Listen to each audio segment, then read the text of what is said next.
ඡන්ද පත්‍රිකාව මඟ පෙන්වන ස්පර්ශක රාමුව යන කුමක්ද? පූර්ණ දෘශ්‍යාබාධ සහිත හෝ පෙනීමේ අපහසුතා ඇති තැනැත්තන් ඡන්දය සලකුණු කිරීම සඳහා මැතිවරණ කොමිෂන් සභාව විසින් විකල්ප ක්‍රමවේදයක් ලෙස ඡන්ද පත්‍රිකාව මඟ පෙන්වන ස්පර්ශක රාමුව හඳුන්වා දී ඇත.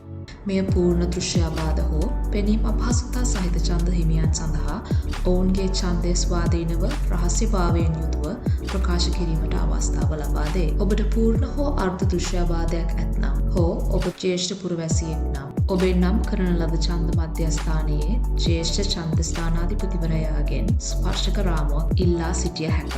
ස්පර්ශක රාමුවේ පෙනුම පළාත් පාලන ආයතන ඡන්ද විමසීමේ භාවිතා කරන ස්පර්ශක රාමුව කාඩ්බෝඩ් මාධ්‍යයෙන් සකස් කරන ලද නැමිය හැකි රාමුවකි.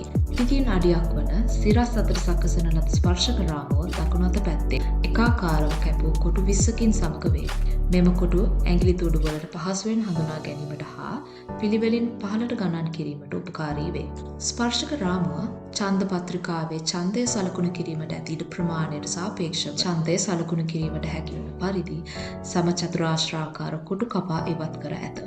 කෙසේ වෙතත් ඔබගේ ඡන්ද හිමි පළාත් පාලන ආයතනයට අනුකූලව පක්ෂ හා ස්වාධීන කණ්ඩායම් වෙනස් වන අතර ඔබ ඡන්ද පොළට යාමට පෙර ඡන්ද පත්‍රිකාවේ දේශපාලන පක්ෂ හා ස්වාධීන කණ්ඩායම් අංක සටහන් කර ඇති ආකාරය පිළිබඳ අවබෝධයක් ලබා ගැනීමෙන් ඔබේ ඡන්දය ස්පර්ශක රාමුවක් ආධාරයෙන් සලකුණු කිරීම පහසු වේ. මැතිවරණ කොමිෂන් සභා ඊ-සේවාවන් හරහා ඔබගේ පළාත් පාලන ආයතනය නියෝජනය කරන එක් දේශපාලන පක්ෂ සහ ස්වාධීන කණ්ඩායම් අංක හා ලකුණු දැන ගැනීමට හැකි වේ. ස්පර්ශක රාමුවක් භාවිතා කරන්නේ කෙසේද? ස්පර්ශක රාමුව SPO වෙතින් ලබාගත් පසු එය විවෘත කර ඔබේ ඡන්ද පත්‍රිකාව රාමුව තුළට දමන්න. ඡන්ද පත්‍රිකාව ස්පර්ශක රාමුව තුළ නිවැරදිව තබා ගැනීමට සහාය අවශ්‍ය නම් ඔබේ ඡන්ද මධ්‍යස්ථානයේ ජ්‍යෙෂ්ඨ ඡන්ද ස්ථානාධිපතිවරයාගෙන් ඔබට සහාය ලබාගත හැකිය.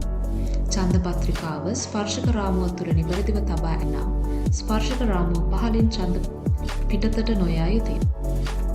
ඔබ කැමති අපේක්ෂකයා හෝ පක්ෂය සොයා ගැනීමට ඉහළ සිට පහළට කපන ලැබූ කොටු ස්පර්ශයකින් ගණන් කිරීමට සැලකිලිමට ඔබේ ඡන්දය සලකුණු කිරීම ඔබ තෝරාගත් කැපුම් කොටුව තුළ කතිර ලකුණකින් සලකුණු කරන්න. ඔබ ඔබේ ඡන්දය සලකුණු කර පසු ස්පර්ශක රාමුවෙන් ඡන්ද පත්‍රිකාව ඉවත් කර එය නමා ඡන්ද පෙට්ටිය තුළට දමන්න.